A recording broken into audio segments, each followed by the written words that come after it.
الرحمن الرحيم مالك يوم الدين. الحمد لله نحمده ونستعينه ونستغفره ونتوب إليه ونعوذ بالله من شرور أنفسنا ومن سيئات أعمالنا. من يهده الله فلا مضل له ومن يضلل فلا هادي له، وأشهد أن لا إله إلا الله وحده لا شريك له، وأشهد أن محمدا عبده ورسوله. سبحان رب السماوات والأرض رب العرش عما يصفون. Gloire au Seigneur des cieux et de la terre, Seigneur du trône, il transcende de ce qu'il décrit. Allah Jalla Jalaluhu est un Seigneur qui mérite d'être craint, vénéré, imploré, évoqué, invoqué. Il mérite d'être adoré, unifié, glorifié. Il mérite d'être loué, le puissant, l'exalté. Il mérite d'être aimé. Gloire à sa majesté, subhanahu wa ta'ala. Fata'ala Allahu al-Malik al-Haq, que soit exalté Allah, le souverain, le vrai. La ilaha illahu, nulle divinité en dehors de lui, Rabbul Arsh al-Karim, le Seigneur du trône sublime. Allah subhanahu wa ta'ala est le seul et l'unique, il n'a pas d'associé, ni de compagne, ni de protecteur contre l'humiliation. Il n'a pas engendré, il n'a pas été engendré. Wa annahu ta'ala jaddu rabbina. En vérité, la grandeur de notre Seigneur est exaltée. Mattakhada sahibatan wala walada. Il ne s'est donné ni compagne, ni enfant. La grandeur lui appartient, Jalla Jalaluhu, dans les cieux et la terre. C'est lui le puissant, le sage. Walahul kibriya'u fis samawati wal ardi wa huwa al-azizul hakim. Sa miséricorde embrasse toutes choses. Wa rahmati wasi'at kulla shay. Et ses dons ne sont refusés à personne. Wa ma kana 'ata'u rabbika mahdura. Allah nous a comblé de ses biens apparents et cachés. Wa asbaqa 'alaykum ni'amahu zahiratan wa batina. Il nous a guidés vers cet islam. Il nous a permis de le mentionner.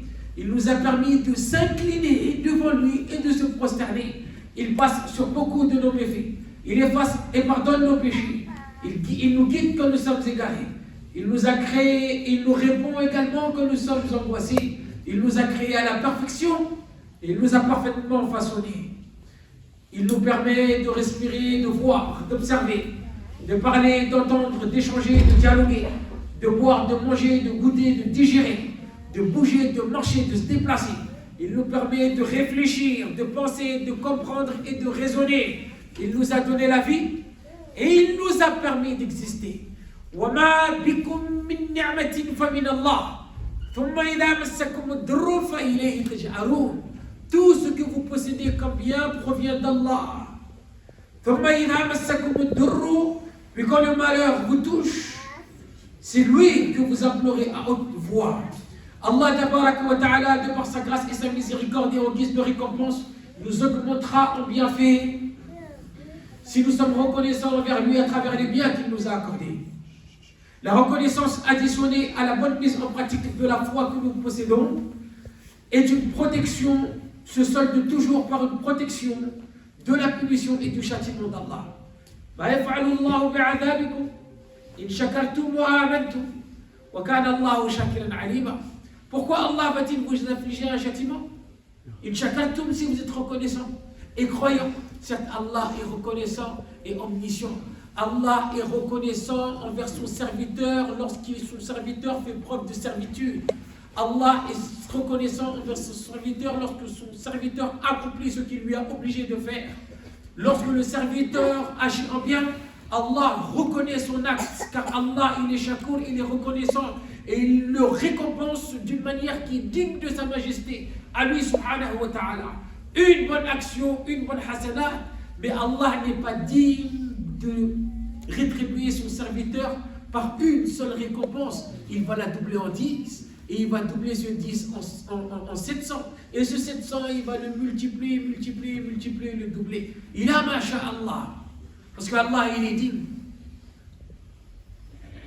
de rétribuer son serviteur de telle manière. Non.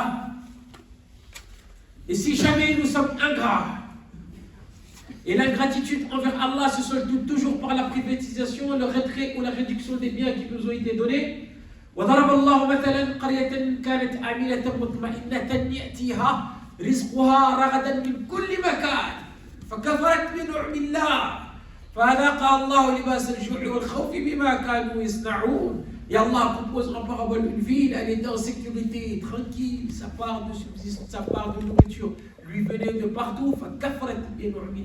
Ensuite, elle a été ingrate. Au bienfait d'Allah, Allah lui fit alors goûter la violence de la faim et de la peur en punition de ce qu'il faisait. À Allah appartient ce qu'il a donné et à lui appartient ce qu'il a repris. Si Allah décide de nous augmenter en bienfait parce que nous avons été reconnaissants, alors personne ne peut s'opposer à ce commandement. Et si Allah décide de nous reprendre ce qu'il nous a donné parce que nous avons été ingrats, alors personne ne peut s'opposer à ce commandement. Et Allah n'a peur d'aucune conséquence. Et personne ne peut lui demander de rendre des comptes. La yus'alu amma yaf'al wa hum yus'alun. أما بعد فقد قال مولانا عز من قائل إن الذين قالوا ربنا الله ثم استقاموا فلا خوف عليهم ولا هم يحزنون. Ceux qui disent notre Seigneur est Allah et qui ensuite se tiennent sur le droit chemin, c'est ce qui nous a été ordonné, de se tenir droit sur le chemin, de ne pas adorer Allah marginalement, de ne pas piocher dans la religion. Aujourd'hui je suis dedans, aujourd'hui je ne suis pas dedans. Je prends ce qui me plaît, je délaisse ce qui me déplaît, ce qui ne me convient pas. Abadan, Allah veut de nous une droiture. Et ces personnes-là, qui se sont tenues droit sur le chemin, Allah nous dit à leur propos, ils n'auront aucune crainte et ne seront point affligés. Et le Rasul sallallahu alayhi wa sallam nous exhorte dans ce sens également. Et Allah, Jalla Jalaluhu, par sa miséricorde, non seulement il nous a guidés vers cet islam, mais la mise en pratique de cet islam comme il se doit, on espère en tout cas. On se doit de rester constant. Allah n'a nullement besoin de nous. Et même qui n'a même pas besoin de nous. Et le plus constant parmi nous est le plus préservé de tous. Et aujourd'hui, on est touché par un fléau. Malheureusement, nous n'avons pas cette constance dans la religion et cette droiture dans la religion. Aujourd'hui, on est dedans et demain, on n'est plus. Oui, je priais, mais j'ai arrêté par faiblesse, par faiblesse. Allah, je vais. Pourquoi il a arrêté? Aujourd'hui, hier j'étais bien, mais maintenant, avec les soucis, j'ai dû consommer de l'alcool. Je vais arrêter. C'était quelqu'un de bien et maintenant il se rabat sur l'adultère. Oui, je vais arrêter. Et il meurt comme ça. Ista'anna billah. Qu'Allah Azza wa Jalla fasse en sorte qu'on soit à la hauteur de ce qu'il attend de nous et à la hauteur des biens qu'il nous accorde. Il n'y a pas plus cher auprès d'Allah que sa religion. Et ce doit être le cas avec nous également. Ma relation avec Allah avant tout. Et Allah, de par sa grâce, son immense grâce, il nous a fait vivre jusqu'à Ramadan de cette année. Et il y a une semaine ou presque qu'il vient de s'écouler. Et c'est passé extrêmement vite.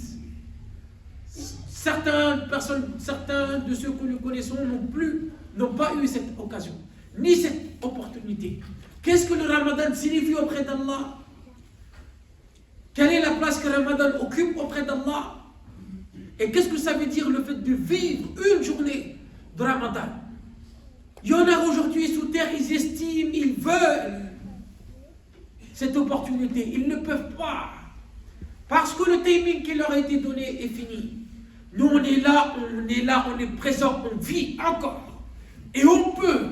Je ne te parle pas de ce que tu vas faire plus tard dans le futur, ni ce que tu as fait dans le passé. Je te parle de ce que tu peux faire maintenant et de ce que tu es en train de faire tout de suite maintenant. Parce qu'à un moment donné, nous allons tenir compagnie à ceux qui sont enterrés. Et là, nous aussi, on voudra faire ce qu'on pouvait faire et qu'on n'a pas fait, mais il sera trop tard.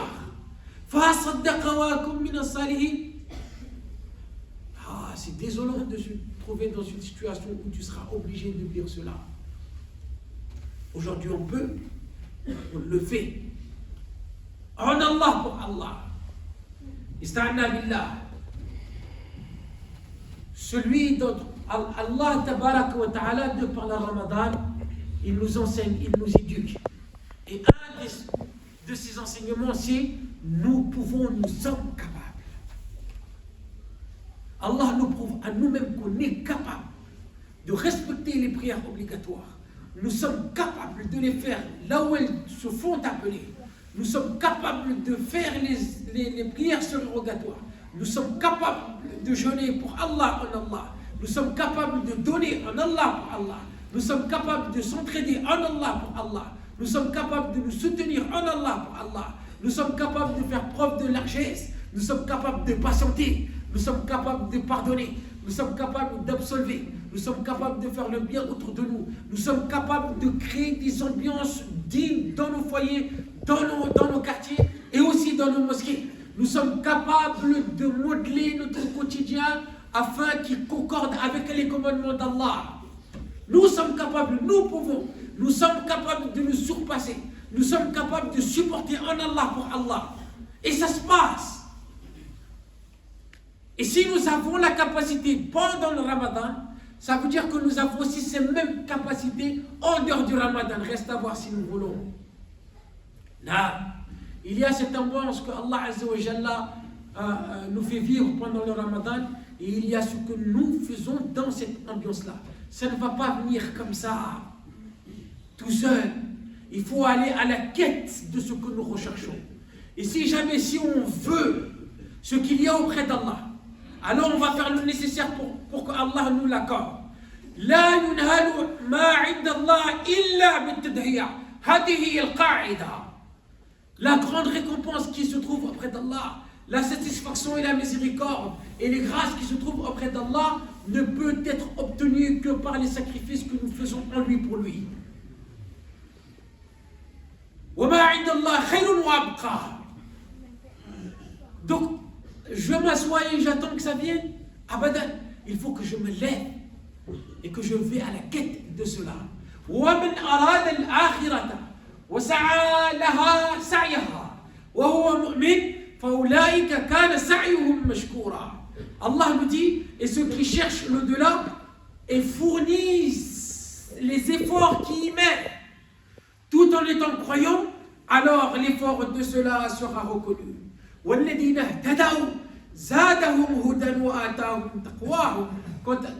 Et ceux qui cherchent, وَالَّذِينَ اهْتَدَوْا, quant à ceux qui se mirent sur la bonne voie, ils se sont mis sur la bonne voie avec sincérité et avec honnêteté. Que ce que Allah leur donne, il leur augmente en guidée, il leur donne leur moralité et leur piété, il les guidera encore plus et leur inspirera leur piété. Là, et suivez les causes nécessaires. Et ça nécessite des sacrifices, ça nécessite des compromis. قد جاءكم من الله نور وكتاب مبين يهدي به الله من اتبع رضوانه سبل السلام ويخرجهم من الظلمات إلى النور بإذنه ويهديهم إلى صراط مستقيم. Une lumière et un livre explicite vous sont certes venus d'Allah. Par ceci, c'est-à-dire le Coran, Allah guide au chemin du salut ceux qui cherchent son agrément. Et il les fait sortir des ténèbres à la lumière par sa grâce et il les guide vers le droit chemin. Là, il faut tendre vers la chose et celui qui est sincère, Allah lui facilitera les choses. يَجْعَلْ لَهُ مِنْ أَمْرِهِ يُسْرًا. استعنا بالله. أقول ما تسمعون واستغفر الله لي ولكم ولسائر المسلمين فاستغفروا إنه كان غفورا رحيما. رب اغفر وارحم وأنت خير الراحمين.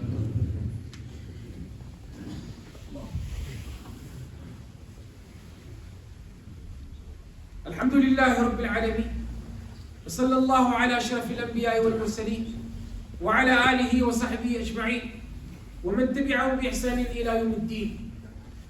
Il y a bientôt, on va dire une semaine, allez. Il y a une semaine qui vient de s'écouler de Ramadan et les gens sont fatigués. Les gens sont fatigués. Les assises commencent à se vider. Les mosquées commencent à se vider. On commence à reposer le Coran sur l'étagère. Les gens commencent à être fatigués. Et c'est normal, ça va de soi. Et ce n'est pas un problème. Le problème réside dans le fait qu'on se laisse abattre par cette fatigue et qu'on laisse cette fatigue prendre le dessus au point de nous pénaliser. À nous de faire le nécessaire pour trouver l'équilibre qui nous convient entre le fait d'accorder à notre corps le repos qu'il mérite et de s'acharner sur les adorations.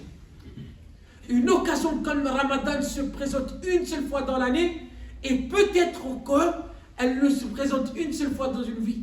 Mais personne d'entre nous n'a la garantie de vivre jusqu'à la fin, ni, et encore moins, la garantie de vivre jusqu'à Ramadan 2025, 2026. Et on est fatigué. Maintenant, comment on fait pour tenir? Comment on fait pour passer bien cette fatigue? Comment on fait? Il faut avoir une discipline. Il faut avoir un pourquoi solide. Il faut avoir des objectifs solides. Il faut être motivé.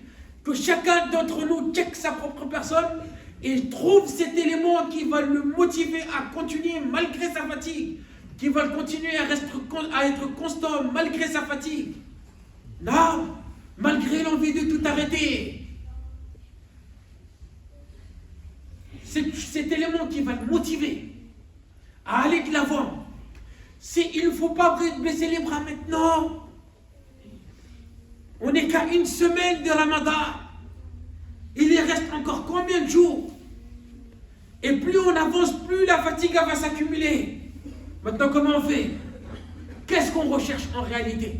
Si jamais on recherche la satisfaction d'Allah, alors on sait qu'en réalité, on doit sacrifier encore plus qu'on est en train de le faire. Si on recherche le paradis, alors on sait qu'on doit se fatiguer encore plus que ça nécessite. تتجافى جنوبهم عن المضاجع يدعون ربهم خوفا وطمعا ومما رزقناهم ينفقون. Le prophète sallallahu alayhi wa sallam, il multiplie encore les bonnes actions durant ce Ramadan, et encore, et plus il approche de la fin, et plus il augmente encore. Là, un point où même dans les 10 derniers jours, il se retire. Il fait son retrait spirituel, à l'i'tikaf. Parce qu'il doit augmenter la dose. Et nous, on doit augmenter la dose. Plus on approche de la ligne d'arrivée, et plus on doit accélérer.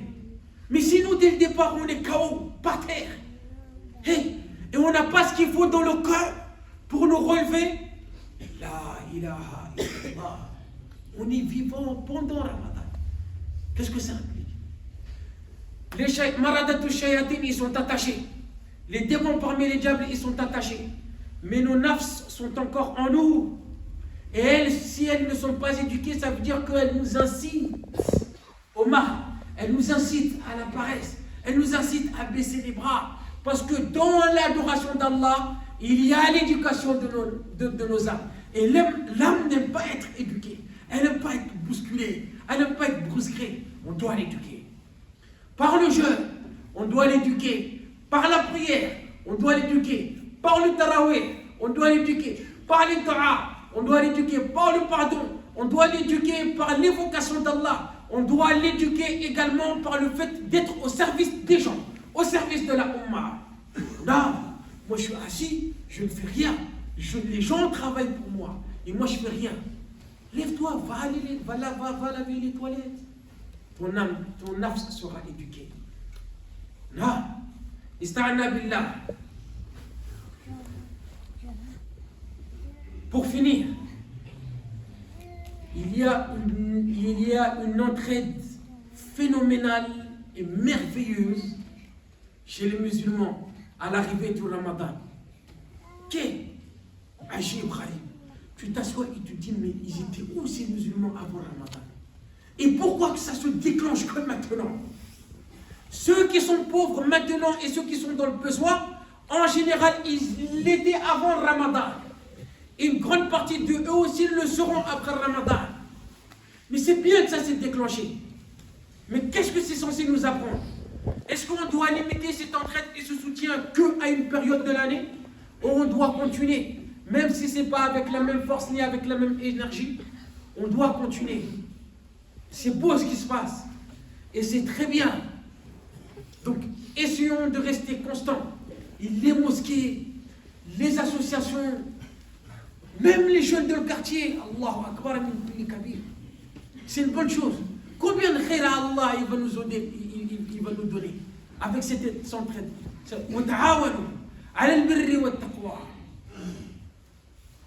Le fait qu'on est unis également. Il faut que ça continue. Il faut que ça continue. Notre relation avec Allah, notre statut auprès d'Allah dépend de notre relation avec lui. Et notre relation avec Allah dépend de notre foi et la mise en pratique de cette foi à travers les bonnes actions légiférées. Faites de manière sincère, comme Allah veut qu'elles soient accomplies. Et plus on va l'accomplir de la plus belle des manières, et plus ça va avoir un impact sur nous et même sur notre entourage. Rendez-vous au commencement. Rendez-vous au commencement. Rendez-vous au commencement. À chaque fois, on répète cette parole. Les gens pensent que c'est une habitude. Ça sort comme ça. Rendez-vous au commencement. C'est compliqué. Ça va chauffer. Excepté pour celui qui vient avec le bagage nécessaire. Cette personne va être sauvée. Le jour où la mort va venir frapper à la porte de chacun d'entre nous, c'est là que les choses vont commencer. C'est le début. C'est le début d'une vie qui durera éternellement. Et ta situation dans cette vie éternelle dépendra de comment tu étais dans cette vie éphémère. Rendez-vous au commencement. Personne ne sera là pour nous porter secours. Personne ne sera là pour nous donner un échappatoire. Ni ma lignée, ni ma fortune, ni mon intelligence, ni mon rang social, ni mon père, ni ma mère, ni mon lien de parenté, ni mon lien de sang, ni mon clan, ni même mes enfants ne pourront me donner un échappatoire si jamais j'arrive là-bas et que j'ai échoué. C'est aussi simple que cela. Donc il va falloir faire le nécessaire maintenant pour ne pas espérer là-bas faire ce qu'on pouvait faire ici. Ista'ana billah. Qu'Allah fasse en sorte qu'on soit là. On se motive les uns les autres. Hein? On se motive quand on voit notre frère, notre soeur baisser un petit peu les bras. Allez, on motive. Une fois, deux fois, trois fois, quatre fois. On arrête de coller des étiquettes. On arrête de regarder de haut, de rabaisser, de repousser, de refouler. إن هذه أمتكم أمة واحدة وأنا ربكم فاعبدون. C'est ça la règle d'or. وتعاونوا على البر والتقوى ولا تعاونوا على الإثم والعدوان. C'est ça la règle d'or. بعضكم من بعض. C'est ça la règle d'or. من رأى منكم منكرا فليغيره بيده. C'est ça la règle d'or. وما أرسلناك إلا رحمة للعالمين. C'est ça la règle d'or. Et il faut qu'on fasse attention. استعنا بالله. ربنا آمنا بما أنزلت واتبعنا الرسول فاكتبنا مع الشاهدين. اللهم إنا نسألك حبك وحب من يحبك والعمل الذي يبلغنا حبك. اللهم ثبت قلوبنا على طاعتك. اللهم ثبت قلوبنا على دينك. اللهم اهدنا واهد بنا واجعلنا سببا لمن اهتدى. وآتي نفوسنا تقواها وزكها أنت خير من زكاها أنت وليها ومولاها. ربنا إننا سمعنا مناديا ينادي للإيمان أن آمنوا بربكم فآمنا. ربنا فاغفر لنا ذنوبنا وكفر عنا سيئاتنا وتوفنا مع الأبرار. ربنا وآتنا ما وعدتنا على رسلك ولا تخزنا يوم القيامة إنك لا تخلف الميعاد. ربنا اغفر لنا ذنوبنا وإسرافنا في أمرنا وثبت أقدامنا وانصرنا على القوم الكافرين. ربنا آمنا فاغفر لنا وارحمنا وأنت خير الراحمين. اللهم إن لنا إخوة في الدين والدم أنت أعلم بحالهم منا جميعا. هم جوعى عطشى مرضى أخرجوا من ديارهم وأموالهم ظلما وعدوانا. اللهم لا تكلهم إلى أنفسهم طرفة عين ولا تسلم عليهم أعداءك وأعداءهم. واجعل لهم الغلبة في الدنيا واجعل لهم النصرة والتمكين. اللهم اجعل لهم العزة في الدنيا والآخرة ولا تجعلنا من الظلمة ومن أعانهم ولا تحسبن الله غافلا عما يعمل الظالمون إنما يؤخرهم ليوم تشخص فيه الأبصار مهطعين مقنعي رؤوسهم لا يرتد إليهم طرفهم وأفئدتهم هواء. اللهم اغفر لآباء الحاضرين وأمهاتهم، من كان منهم حيا فبارك له في عمره وثبت قلبه على دينك وطاعتك، ومن لم يكن منهم حيا فارحمه رحمة واسعة واكتبه عندك في العليين. اللهم من كان من آباء الحاضرين وأمهاتهم على خير الإسلام فاهديه سبل السلام واشرح صدره للإسلام وثبتنا وإياهم على طاعتك. اللهم اغفر لنا أجمعين ولجميع موتى المسلمين الذين شهدوا لك بالوحدانية ولنبيك بالرسالة وماتوا على ذلك. اللهم اغفر لهم وارحمهم وعافهم واعف عنهم وأكرم نزلهم ووسع مدخلهم واغسلهم بالماء والثلج والبرد ونقيهم من الذنوب والخطايا كما ينقى الثوب الأبيض من الدنس. حفظك الله لنا وللأمة يا أماه، وحفظك الله من كل سوء وبلاء، ورحمة الله عليك يا أبتي في الفردوس الأعلى بإذن الله مع النبيين والصديقين والشهداء والصالحين، وحسن أولئك رفيقا، والحقنا بك في على الجنان. والذين آمنوا واتبعتهم ذريتهم بإيمان ألحقنا بهم ذريتهم وما لدناهم من عملهم من شيء، كل امرئ بما كسب رهين. وصلى الله على أشرف الأنبياء والمرسلين والحمد لله رب العالمين. Il y a une demande de doigt pour un fidèle qui est assidu à la mosquée, son fils il est hospitalisé, grièvement malade. On fait doigt pour lui ainsi que tous les personnes malades. Doigt aussi pour les défunts. Et aussi on n'oublie pas le projet, on continue. Chacun y participe à la hauteur de ce qu'il peut.